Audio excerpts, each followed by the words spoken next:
Good morning, good evening, good afternoon. Welcome to Talking to Myself, the time of day where I just talk to you about things that I was thinking to myself, whether when I was laying in bed or just, any time during right now or the night before. So,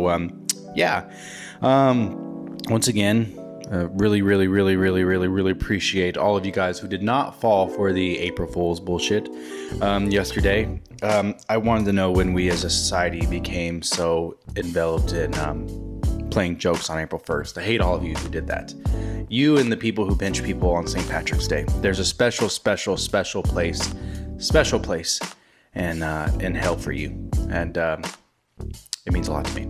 So the other thing I want to talk about is, the X-H2 is supposed to come out in 2022, the Fujifilm X-H2. I got a wish list, of course, of things that I would like on that, and also some things that I'm expecting. And just because I was thinking about it last night, because I was thinking, okay, so I'm not going to buy the X-H1 for videography because X Pro 3, as of right now, is doing everything I needed to do. Fantastic. And the X-H1 was a really good bang for your buck. Even during its release before the X-T3, it really was a bang for your buck at the price that it was at. The X-T3, of course, undercutting that because Fujifilm did a really bad job of putting its flagship out there and thinks because it said the processor was a pro processor that was going to do anything. Shame on you, Fuji, because now the XT line's your flagship, but you're still trying to get the XH line back to your flagship, but now you're claiming it's more videography centric. So anyway, here's what I'm expecting. So we've already got image stabilization. I hear the stabilization is pretty good in the XS10 and the XT4 for what it's worth, and especially when using the digital. Here it's fantastic. I've seen things that's great. So I'm expecting that. Expecting better ISO performance, of course. And you're expecting the different codecs for recording. I'm sure they won't make the same mistake they made last time with releasing around the next XT line to where basically it's underpowered for what you're getting. But I expect them to put the headphone jack inside of the camera, which would be nice on the camera body. Maybe change their output port, maybe make this is the only thing I can think of. The only way they could do it to where it overpowers the XT lineup is they're going to have to make the IO fantastic, meaning they're going to have to extend the body a little bit. Either they're going to have to build the battery grip into the body, or, goddamn, I don't know what, DJI Osmo Pocket, your days are numbered. Damn it, your days are numbered. I'm about to take you to New Mexico and give you to my sister for real estate. Your days are numbered, bitch. It always does this to me. It literally focuses on this right here. It's like pins and pencils. That's what it focuses on. DJI Osmo Pocket has a pencil fetish. But yeah, so I'm guessing they're going to have to go IO ports because I don't think they're going to make the same mistake where they let the XT lineup have all the features that it didn't have. So it's probably going to have the 400 megabyte per second, read. It's probably going to, have the 4K, maybe 60, maybe 120. Who knows? It probably won't be that good. It might have one thing that I did notice, and that you will always notice about Fujifilm cameras, is the HD in Fujifilm cameras is really damn good. Like really damn good. If you upscale Fujifilm 1080p to 4K, it looks fantastic. From the same note, whenever I had the Sony a7 III, the HD in that was it was pretty shit. Not only were the colors horrible, everything was horrible. Upscaling that to try to match something whenever I would want to shoot 120 was probably one of the worst things I could have ever done. It was really hard. Even in S-Log3 and HLG, it was really hard to work with that. So HD and Sony or Fuji is very good, really good. I'm guessing they're gonna have that. Maybe they bring 240, which won't be the best, but that means their 120 in HD will be probably pretty banging. So that's pretty exciting right there.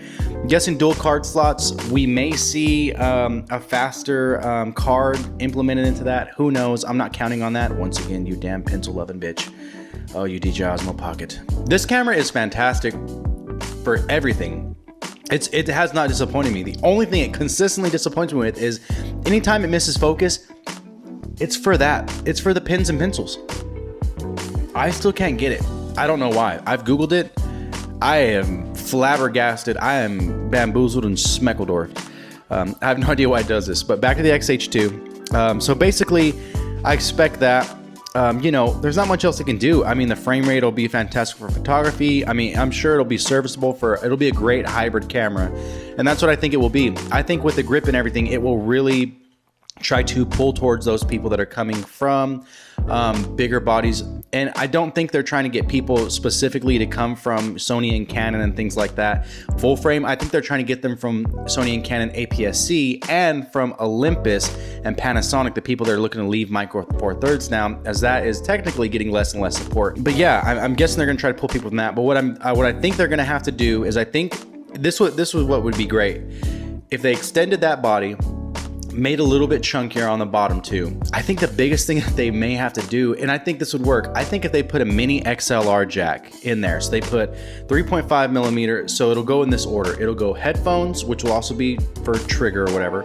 So headphone, 3.5, USB-C, HDMI, and then underneath there, just like a little baby guy right there, XLR mini input.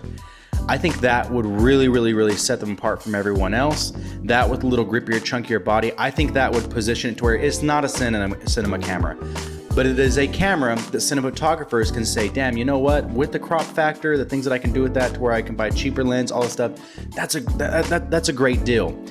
Price it around $2,200-$2,300. Have a deal like last time where for $2,500 you can get a battery grip and 3 batteries with it.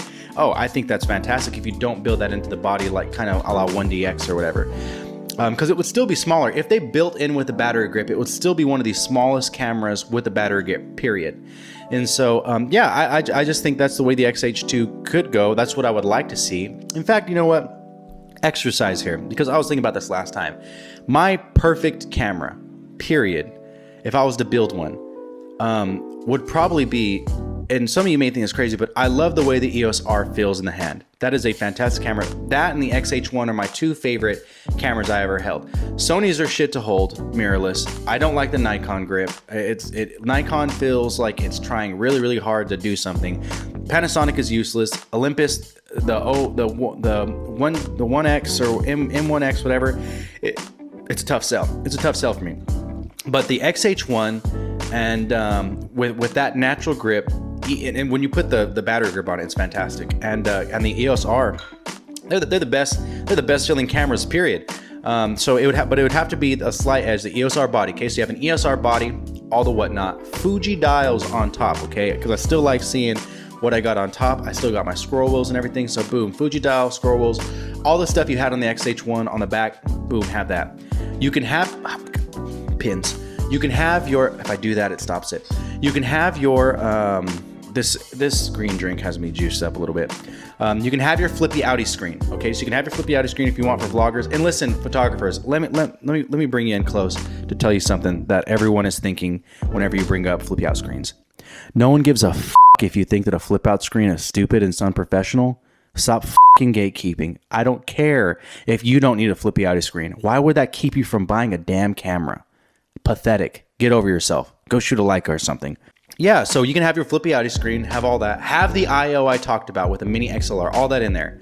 And hear me out, only do UHS-2 cards. I know they're faster cards, more professional ones, but the juice that it takes to write to those, the UHS-2 is the perfect in between for everything. Just literally, and you can buy them cheaper. You can get the card readers pretty cheap now. Like, stick with UHS-2, but have dual UHS-2 slots, period. Don't do that CFast A or that Type B or whatever. I don't even know what it's called anymore. The A and the B cards, don't do that, okay? Because those cost a shitload of money. That's gonna set some people back. That's gonna price people out because the accessories they have to buy, okay? Okay, so you have that, right? You have that body, have the grip, L-mount lenses, so it can be full frame. Have it to where it can accept the L-mount lenses, but it doesn't look like any of the L-mount cameras. You know what? Actually, I'm gonna change all this. I want Fuji dials. I want the SL2 body, period. SL2 body, like a SL2, Fuji dials. And I don't want L-mount because I do like the Canon RF glass. That 50 millimeter is fantastic. Have the Canon RF glass on that. Sony autofocus with that Sony A1 sensor or whatever it is. Have the SL, or not SL, have the Panasonic whatever, have that kind of whatnot in it, processing for video. CFAT or UHS-2 card slots, all the stuff I talked about with the mini XLR, the HDMI out, the USB-C, headphone mic, 3.5 mic input, have all that in the side. So the SL2 grip, all that whatnot. The ports and buttons, still Fujifilm. Have Olympus colors. If it has the Olympus colors, everyone's going to be knocked out.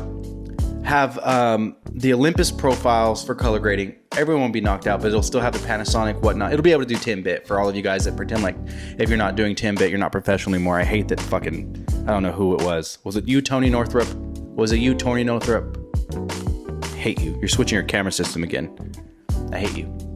I love you. You helped me out so much switching digital, but this rant, I hate you because dear God, a man who's switching every week because of rumored specs. I want to spit on your grave. This juice has me really going right now. Like I'm feeling a pulse in my veins.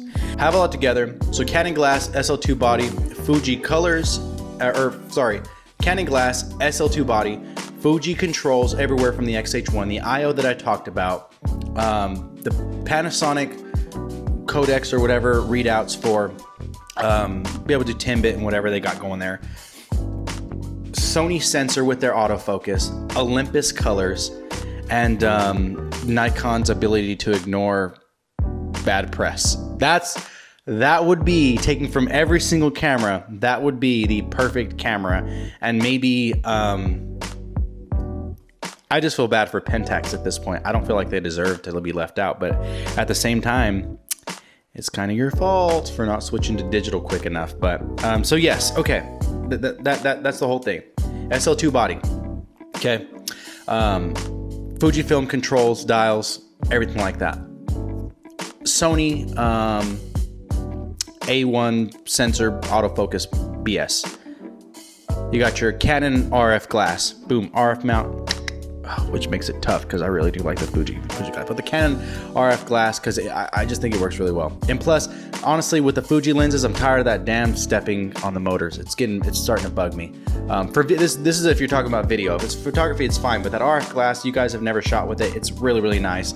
I just wish Canon bodies were up to par with that. That's another time.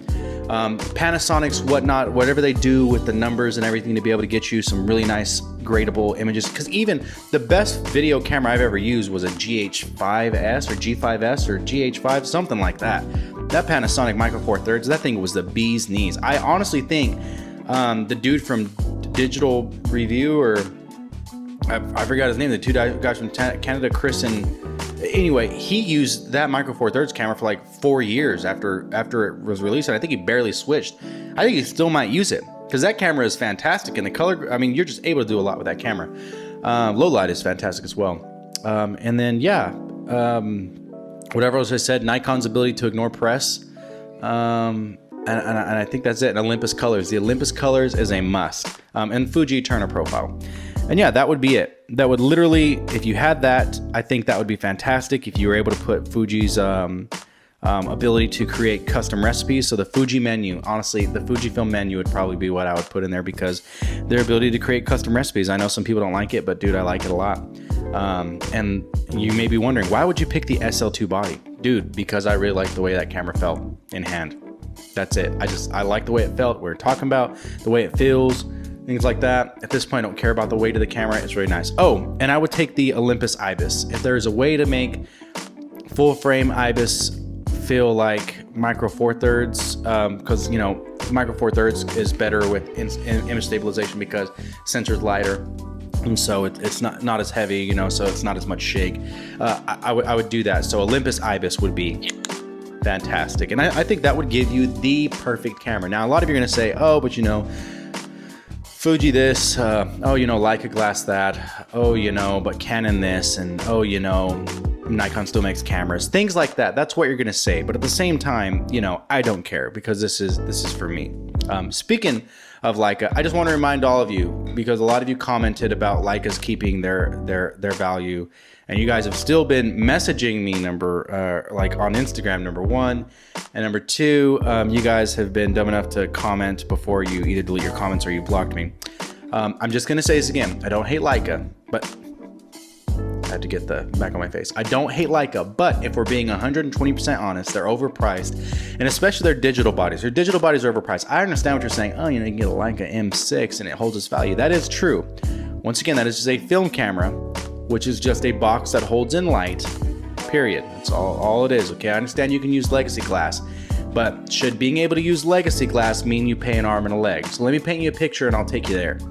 You have the Leica M10 out right now, because we're talking about that body, because that body and the Q body and stuff like that, those are the ones I've issued with. Because the CL, the actual APS-C sensor camera you have, it's only priced at $3K. Still overpriced, but it's whatever. The glass is nice. And the SL line, I'm fine with the pricing on it. It is what it is. That's the way those big body cameras are going to be priced. Plus the glass on that is fantastic. You're basically paying to get into the glass system. I get it. It has like regular average features for nowadays for that price range. But for the M bodies, here's my gripe. So you're saying the M10 is going to keep its value. That's cool. Okay. If you look up an M9 right now and what it came out for, it came out at $7,995, what it was released for. The highest Leica M9 that I could find that was used, and not because even open or even new Leica M9s are discounted to like $6,000, $5,000. The highest price for a used Leica M9 I found was $2,500. That's keeping its value. That only came out 11, 12 years ago. That's keeping its value. Okay, what about the M8? Oh, you're getting worse. And not to mention, Leica totally fucked up that sensor, but we'll get on with that later. So, yeah, that came out for around $7,000 or $6,000, and now you can get around $1,500. The highest I saw was around $19,995. I hate America, how we just do that shit. Just round it up, dude. Round it up like everywhere else, okay?